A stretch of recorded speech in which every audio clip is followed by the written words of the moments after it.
여러분 저희가 별풍선 10개 받은 방송입니다. 네. 구걸 말고 다른 얘기 좀 아, 하고. 구걸한 거 아니야. 얼굴 하시면 구걸한 거 아니에요. 그냥 여러분. 구걸이지. 여러분 구걸한 거 아니에요. 예. 괜찮아요. 예. 자, 요즘 대표팀 초미의 관심사 이거죠. 뒤에 있는 요 선수 기성용이 은퇴를 하느냐 마느냐. 왜냐면 은퇴할 것 같은 말을 살짝 흘리고 영구로 갔거든요. 그래서 우리 여기서는 은퇴하는 선수들, 이번 아시안컵을 통해서 대표팀 세대 교체가 이루어지는 양상, 이것에 대해서 이야기해 보도록 하겠습니다. 자, 먼저 은퇴를 확정한 선수가 있습니다. 구자철 선수인데요. 제가 취재를 갔던 러시아 월드컵에서 이미 대회 끝나자마자 은퇴할 것 같은 얘기를 살살 풍겼어요. 그렇습니다. 근데 벤투 감독이 하지 마라. 읍소하셔가지고 또 애국심 강하고 대표팀의 충성심 강한 구자철 선수가 그렇다면 뛰겠습니다. 이러고 아시안컵까지 뛰었죠. 대회가 끝나고 현지에서 바로 은퇴를 선언했습니다. 구자철 선수는 2010년부터 대표팀 생활을 시작한 선수죠. 그렇습니다. 2010년 남아공 월드컵 최종 명단에 아쉽게 탈락을 했고요. 탈락했죠.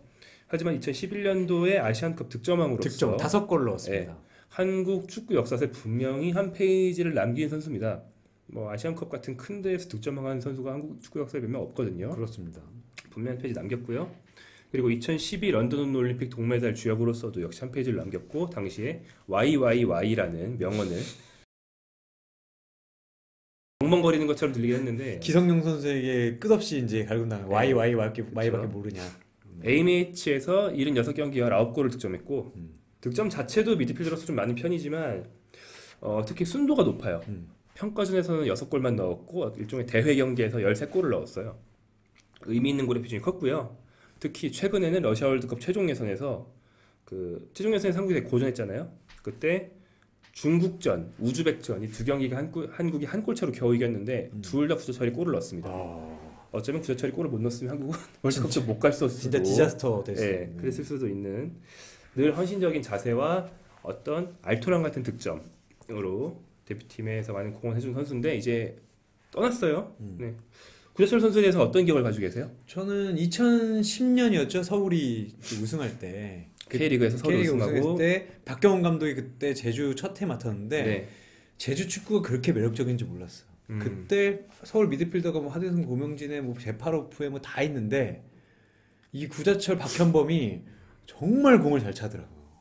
그때 놀랐고, 그리고 2011년에 가서 아까 얘기했지만 득점할 수 있는 미드필더가 되게 드물어요. 그 구자철 선수가 그렇게 빠른 선수는 아니지만 크고 준수하고 헤딩도 되고 모든 왼발 오른발 다 슈팅으로 가져갈 수 있는 선수여서 2015 아시안컵 때도 경기력 자체는 그렇게 좋다는 평가를 못 받았지만 어려울 때 골을 넣었거든요. 첫 경기도 그렇고. 그리고 구자철 선수는 뭔가 해주는 선수. 팬들보다는 감독을 즐겁게 해주는 선수다. 이런 인상이 좀 있습니다.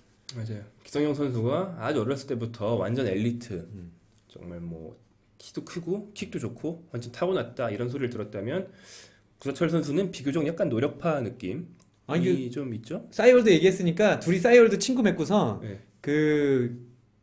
친구명이 기성용 선수 구자철 선수 100년에 한번 나올 만한 미드필더라고 해줬었어요. 칭찬을. 그 다음엔 YYY 뭐 구자봉이 됐지만 싸이 감성이네요. 싸이 감성. 네. 그때 내가 기억하고 있거든. 싸이월드에서 대문으로 제일 많이 했던 게 티 없이 맑은 아이. 영어 T 맑은 아 할 때 이응 다음에 소문자 R 이렇게 해가지고 이제 티 없이 맑은 아이. 네. 그런 감성인데요. 네.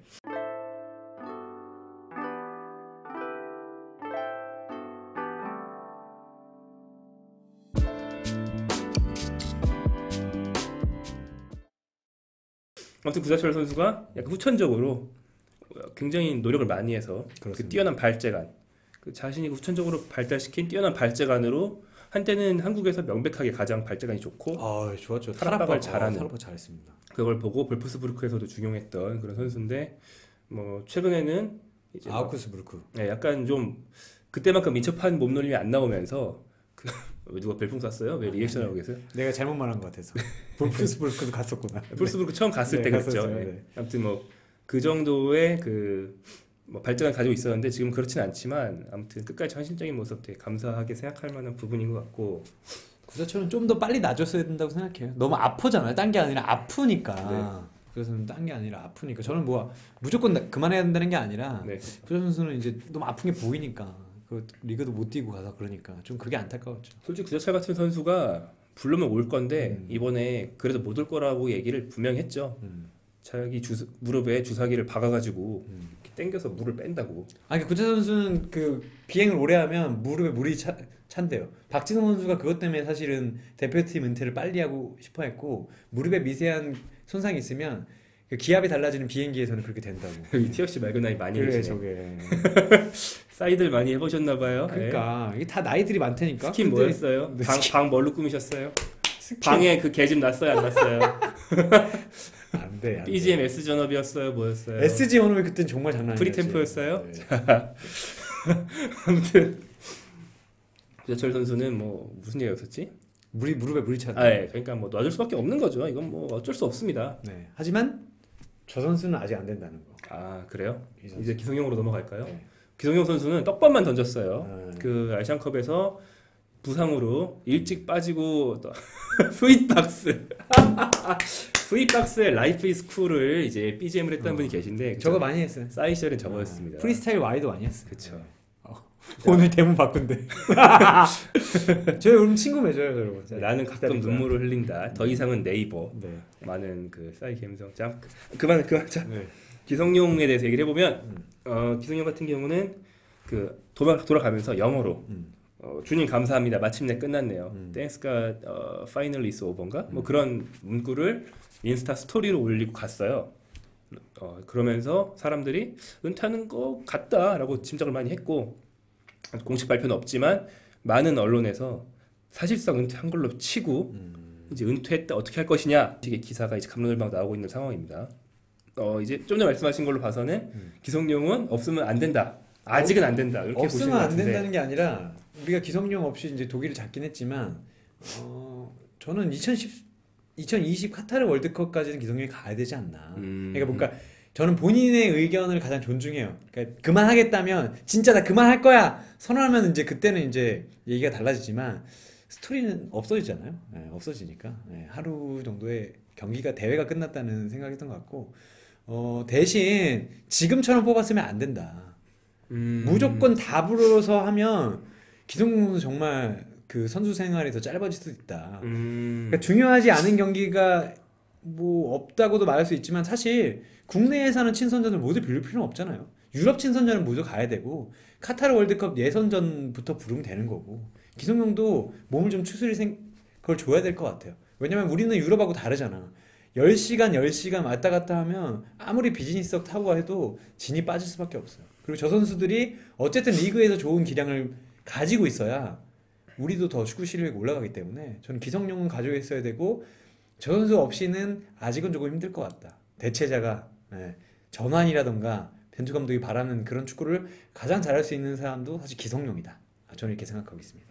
네, 뭐 전술적으로 아직 필요하다는 거 그렇습니다. 이런 여지가 없을 것 같고요. 그 추후 평가전에 대해서 평가전 일정에 대해서는 마지막에 한번 얘기를 하기로 하고, 네. 반면 이제 이청용은 좀 달라요. 이청용은 구자철 기성용의 어떤 은퇴 분위기에 대해서 기자들이 질문을 하니까 생각은 해봐야 될 것 같다라고. 확실히 부정하진 않았지만 뭐 은퇴하겠다는 말도 안 했습니다. 그 말이 그거 아니야? 나가라고 하면 나가는데 나갈 생각 없어 그런 거 아닙니까? 그러니까. 근데 이제 이건 뭐 어떻게든 해석할 수 있으니까 구자철 기성용이랑 묶어서 이청용도 은퇴하는 거 아니냐 식으로 지금 기사들이 나오고 있는데, 근데 이청용 선수는 저는 좀 입장이 다른 거거든요. 그렇죠. 그 2014년 이후에 월드컵 독일전까지 거의 4년 동안 한국 축구 대표팀이 거의 뭐 끝없는 고난, 국민 욕바지, 그러니까 이런 상황이었는데 기성용 구자철이 욕바지 대표로서 오욕의 세월을 많이 견뎠단 말이에요. 근데 그동안 이청용 선수는 뭐 이제 크리스탈 팰리스에서 못 뛰고 뭐 유럽에서 좀 부상 때문에 불운으로 커리어가 잘 안 풀리면서 대표팀 자주 오긴 했지만 기성용 구자철만큼 정면에서 그걸 돌파하진 않았어요. 그래서 오히려 지금 무릎이 좀 남았어요. 무릎에 물이 안 차요 아직. 제가 다른 종목 얘기긴 한데 그랜트 힐이라고 NBA 선수 있습니다. 싸이 하니까 그랜트 힐까지 나왔어. 그랜트 힐 얘기를 왜 하냐면 피스톤즈로 가야 될 것 같습니다. 피스톤즈 얘긴 피닉스 얘긴데 그랜트 힐이 농구 천재였다가 그렇죠. 부상으로 제때 기량을 못 펼쳤단 말이에요. 근데 35살에 그 피닉스로 돌아왔어요. 트레이드해서 40살까지 5년 동안 뛰었는데 이때 생각보다 되게 잘 뛰었어요. 왜냐면 젊었을 때 발목 부상을 하도 많이 당해가지고 경기를 덜 뛰었잖아요. 그래서 무릎에 내구도가 남아 있는 거예요. 무릎에 HP가 진짜로 의사들이 HP라니. 아 진짜로. 왜냐하면 과학적으로 무릎 연골 한번 다르면 재생이 안 돼요. 그렇잖아요. 아 그렇습니다. 그래서- 우리 기계가 아니니까. 네. 그러니까 뭐 이런 세포들은 재생이 되지만 무릎 연골이 재생이 안 되게 돼 있어요. 근데 그랜트 힐은 무릎을 덜 썼기 때문에 35살에도 덩크하고 이럴 수 있었거든요. 40살에도. 그래서 피닉스 때 달리는 농구였는데 그랜트 힐이 이걸 소화했어요. 이게 좀 빗나간 얘기인데 이청용 선수도 그동안 좀 쉬느라 뭐 다른 데가 좀 골골거리고 이런 걸 강화하느라 그동안 고생했던 거지 나이에 비해서는 이청용 선수가 구자철, 기성용, 이청용 중에 나이 제일 많잖아요. 그쵸. 88이잖아요. 88이죠. 이청용 선수가 그거에 비하면 무릎을 좀 덜 썼어요. 그래서 아직 나는 은퇴할 때다 뭐 힘들어서 못하겠다 이런 말 안 하거든요. 그리고 무릎도 그렇지만 마음도 덜 썼을 것 같아요. 그리고 본인도 더 보여주고 싶은 게 분명히 있을 것 같아요. 대표팀에서 내가 아직 보여줄 게 남아있다. 왜냐면 못 나왔잖아. 아재들이 너무 많이 계죠. 힐을 좋아하시네요. 네. 그러니까. 네, 남아 있죠. 남아있죠. 그러니까. 아니 이청용 선수는 지금 보여주고 싶은 게 아직 많을 거라니까. 그리고 나이도 그렇게 많지 않아요. 요즘 뭐 옛날에 뭐 30대 후반까지 다 뛰었는데. 근데 요즘에 분위기가 바뀌긴 했지만 유럽 선수들이 늘어나면서 근데 저는 이청용 선수는 분명히 더 뛰어야 된다고 생각하고 그리고 줄 게 아직 많아. 지금은 냉정하게 생각하면 우리 대표팀 경험이 너무 없어요. 예전처럼 소속팀은 좋은 팀들에 많이 가 있는데 전 대표팀에서 경험이나 예전 박지성이나 뭐 이영표나 이런 사람들한테 받았던 정말 접점 있는 사람들밖에 받지 못했던 그런 걸 마지막으로 가진 세대가 이청용하고 기성용하고 구자철 세대라고 보는데 그렇죠. 전해주고 가야 돼요. 전해주고 가야 돼. 저번에 나왔던 조원이가 그러잖아요. 자기가 박지성한테 보면 복근 운동이 있대요. 정말 장난 아니래. 근데 자기가 그걸 막 하면 애들이 절대 안 따라한다는 거야. 야 임마 이거 지성 형이 하던 거야. 그럼 다 따라한대. 그러니까 그런 거를 이청용이 마지막으로 한번 해주고 가야지. 지성 형은 어땠고 연표 형 어땠고 우리는 어땠고 이런 거를 그 유산을 좀 전해주고 가야 된다고 생각해요. 그러니까 뭐 구도로 보면 이런 구도죠. 구자철과 기성용이 2014년부터 2018년까지 어떤 힘든 시기를 쫙 버티고 독일전 승리를 통해서 그래도 영광스러운 거를 월드컵에서 한 번은 남기고 이제 마무리한다면 이청용은 2010년도 월드컵 때 2골을 넣으면서 와 박지성이 오늘 이청용이다. 그쵸 이청용이었지 그때. 이청용을 찾았다. 박지성은 이제 은퇴해도 되겠다. 약간 이런 분위기였는데 진짜 끝없이 소환되는 톰 밀러 씨 덕분에 펼치지 못했잖아요 그동안. 그렇죠. 대표팀에서도 좀 영광스러운 걸 많이 보여주려면 오히려 이제부터일 수 있다. 아니 이제부터 이청용의 대표팀 경력은 이제부터일 수 있다 이런 얘기입니다. 아니 그리고 너무 아쉽잖아. 이청용이 이대로 끝나는 건 제가 봐도 너무 아쉽고 정말 그때는 뭐 지금은 갑자기 또 울산으로 들어왔지만 2010년 월드컵 끝나고는 이청용 있고 그 뒤에는 김보경이라고 다 그랬어요. 근데 이제 김보경 선수는 더 열심히 해야지 돌아올 수 있을 것 같고 이청용은 아직도 그래도 반짝임을 보여줄 수 있잖아요. 저런 유형의 선수도 많지 않고 그러니까 무조건 주전으로 나와야 되는 건 아니라고 생각해요. 그래서 저 선수가 가진 거를 전해주고 가야 된다. 아직은 안 된다. 쌍용 아직 남아야 된다. 뭐 이런 걸로. 네. 그리고 이제 기성용 선수와 현재 주장인 손흥민 선수 같은 경우에는 뭐 선수 어렸을 때 약간 구설수라든가 뭐 이런 것도 있었고 구설수라고 해서 뭐 큰 사고를 쳤다는 게 아니고 뭐 이제 팀 내 뭐 이런저런 기사에서 좀 물어뜯기기 좋은 캐릭터들이었죠. 뭐 그랬는데 이청용 선수는 처음부터 그런 거 좀 비교적 없이 그러니까 그라운드에서는 뭐 어렸을 때는 좀 과격한 때도 있었지만 팀 내 케미스트리에서 뭐 이렇게 안 좋은 기사가 나온다거나 이런 거 별로 없이 이청용 선수는 꾸준히 어떤 자기 역할을 좀 하는 선수였고 그리고 이제 어떤 쓴소리라든가 이런 것도 탁탁 해주고 미스터 쓴소리. 네, 고참으로서 상당히 좋은 캐릭터예요. 당연하죠. 네. 그러니까 뭐 왁왁대는 게 아니라 할 말은 딱 해주고 이건 아니지. 그리고 인터뷰할 때도 오히려 이청용 선수 되게 솔직하게 얘기해주거든요. 이런 사람 한 명 좀 있어야 돼. 기자들 좋아합니다. 입장에서 이청용이 최고입니다. 좋아합니다. 네. 자, 그렇고요. 그래서 아까 얘기하신 거. 그 유럽의 상고 오기가 쉽지 않기 때문에 좀 새로운 관리 모델이 필요하다. 그 모델을 만들어줘야 된다. 네, 그러니까 이제 기성용 모델을 거죠. 만들어줘야 돼요. 기성용이 그것까지 만들어주고 가야 되는 거 이청용하고. 이제 왜냐면 그래야 손흥민도 편할 것이고 그 뒤에 지금 있는 뭐 그 뒤에 이제 시대가 열려 있는 뭐 이강인이라든가 뭐 정우영 아직 뭐 대전 정우영이라든가 뭐 백승호라든가 이승우라든가 이 사람들을 위한 모델을 만들어주고 가야지. 지금 오히려 이제 외국 감독이 있고 유럽 축구를 이해하는 사람이 왔을 때 이 모델을 합의해서 만들고 다음에도 잘 뛸 수 있게 해줘야 된다고 생각을 해요.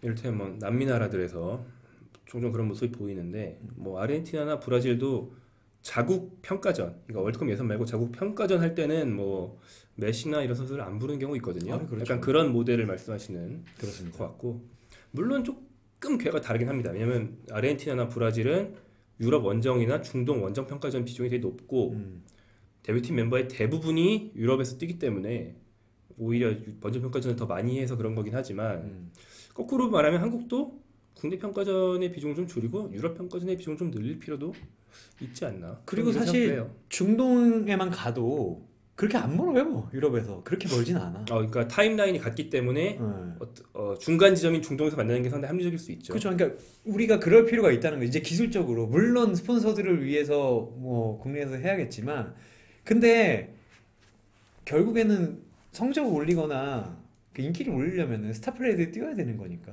그래서 근데 무조건 부르기엔 또 이제 아쉬워졌으니까 새로운 맞아요. 모델 만들어야죠.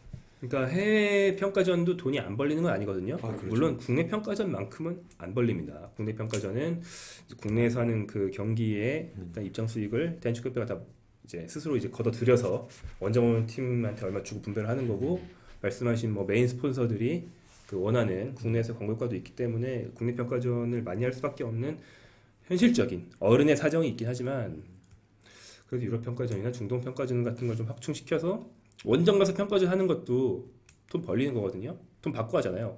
원정 가서 평가전 하면 뭐 그런 거 좀 비중 맞출 필요가 있지 않나. 이제 이 얘기를 준비하면서 동아시아에서 뛰는 선수 말고 유럽파, 중동, 그다음에 뭐 미국에서 뛰는 이런 선수들만 가지고 모아서 팀이 나오나 해봤어요. 많죠. 근데 대충 한 15명 나옵니다.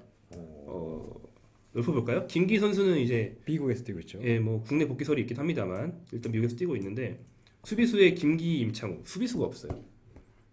미드필더는 뭐 K리그나 J리그에서 아예 안 불러도 충분히 구성이 돼요. 정우영, 기성용, 권창훈, 김정민, 백승호, 이강인, 이재성, 이청용, 고명진, 남태희 이만큼이 중동과 유럽에서 다 소집이 되고 공격수도 손흥민, 석현준, 이승우, 지동원, 황희찬 이만큼이 있고요. 그다음에 뭐 유럽에서 평가지 하는 김에 테스트를 해보고 싶다.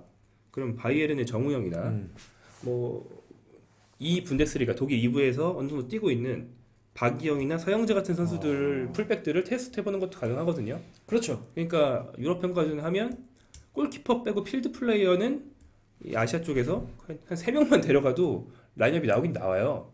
그러니까 이런 것도 재밌겠다. 이원화 약간 미원화해서 그러니까 모든 일정 그렇게 할 수는 없죠.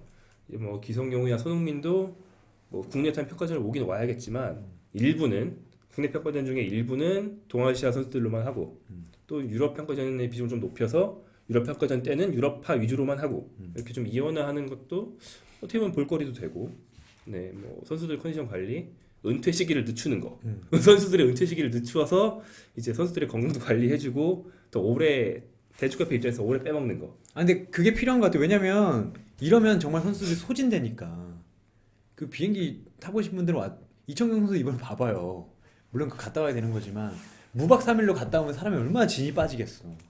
근데 선수들은 심지어 와서 뛰고 가서 또 뛰잖아. 그럼 고장 날 수밖에 없다니까요.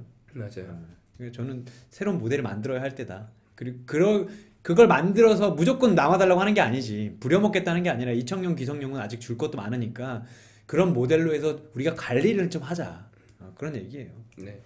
그리고 실제로 뭐 풍문에 따르면 이런 관리를 해주려는 움직임이 이미 있다. 그래서 좀 몸이 좀 덜컥거리는 유럽파 선수들한테는 너는 국내 평가전마다 다 부르지는 않을게. 그렇죠. 이런 식으로 이미 코칭 스태프 쪽에서 약간 좀 이렇게 운을 띄웠다. 네, 운을 띄웠다는 말도 돌고 있더라고요. 있죠. 네, 네. 그렇습니다.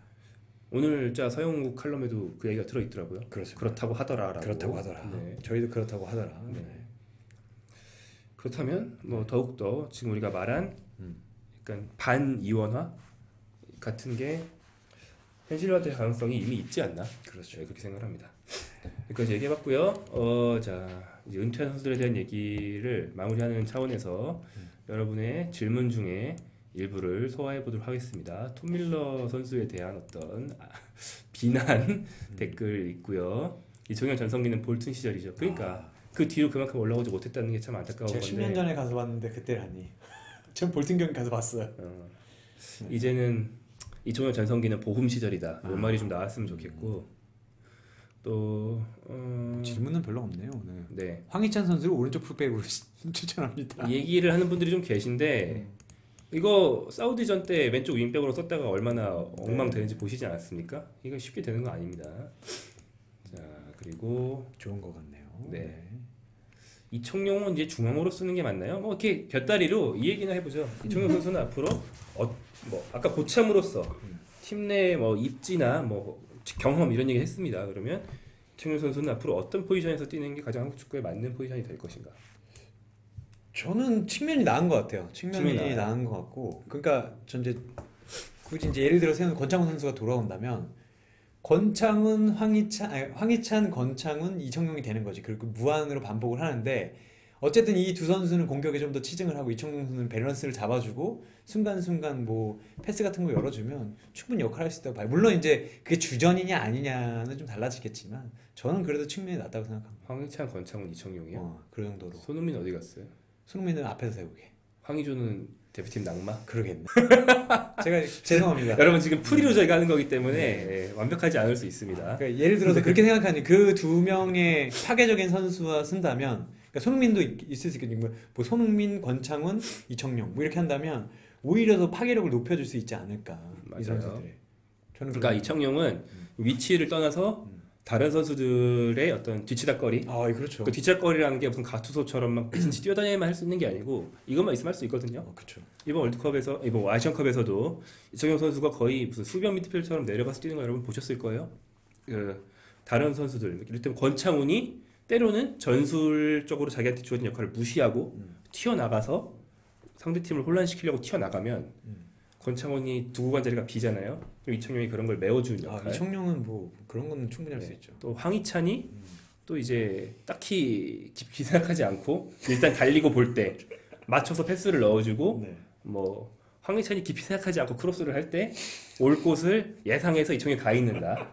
이런 역할들 이청용이 해줄 수 있다는 거 아닙니까? 할 수 있습니다. 네. 아니 이청용은 모든 게 가능해 진짜. 그리고 말한 것처럼 아직 신체력이 그렇게, 물론 속도는 조금 줄어들었지만 신체적인 뭐 힘이나 이런 거는 좀 문제 없다고 생각해요. 네, 그렇죠. 요즘 황희찬 선수 별명이 또 생겼더라고요. 은메페. 왜요? 황소형 은바페다. 은메페. 네. 은바페랑 비교하긴 좀. 은바페는 너무 올라갔어. 너무 하늘에 올라가가가지고 이제 스타일도 좀 다르고. 네. 쿼드라도라고 있는데 약간 그런 쪽이지 않나 황희찬 선수. 그렇죠. 은바페가 되지 못한 쿼드라도 정도 되는 것 같습니다. 쿼드라도 엄청난 선수예요. 쿼드라도 엄청난 선수. 유벤투스에서 얼마 뛰었는데. 쿼드라도 정도만 대주면 정말 뭐 말. 쿼드라도 되면 한국 에이스죠. 에이스지. 콜롬비아에서 하메스. 춤도 잘 추고. 네, 팔카오랑 함께 쓰리톱인 선수인데 아무튼 그렇습니다. 은바페랑 이승우 동갑임. 네, 그렇죠. 그렇죠. 이승우 선수도 아까 말했는데 빠졌는데 한 자리 할 수 있는 선수인 것 같습니다. 네. 이게 자기도 성장해야 되고 그 감독도 어떻게 쓸지만 좀 잘 해주면 분명히 쓰임새는 있는 선수인 것 같아요. 이승우 선수가 기본적으로 감독이 시키는 대로 뛰는 선수가 아니에요. 그러니까 그런 게 몸에 안 뱄어. 바르셀로나에서 유소년 시절에는 자, 네 마음대로 해.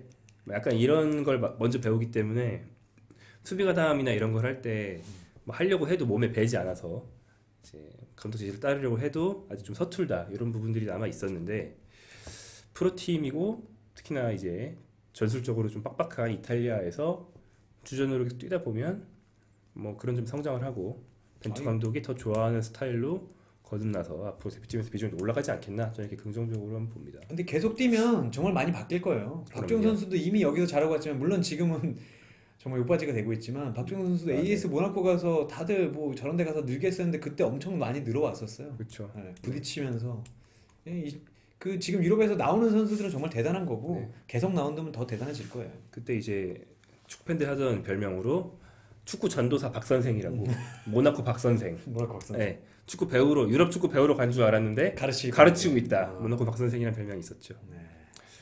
그렇습니다. 자 여기까지고요. 이제 끝났습니다. 더 이상 길게 하지 않을 겁니다. 이거 끝내고 이제 저희 PD한테 넘겨서 편집해야 되거든요. 자, 양해솔 PD가 많은 고생을 해주고 있습니다. 자 여기까지 여러분 시청해주셔서 감사하고요. 받은가요? 아까? 여러분 감사합니다. 22개.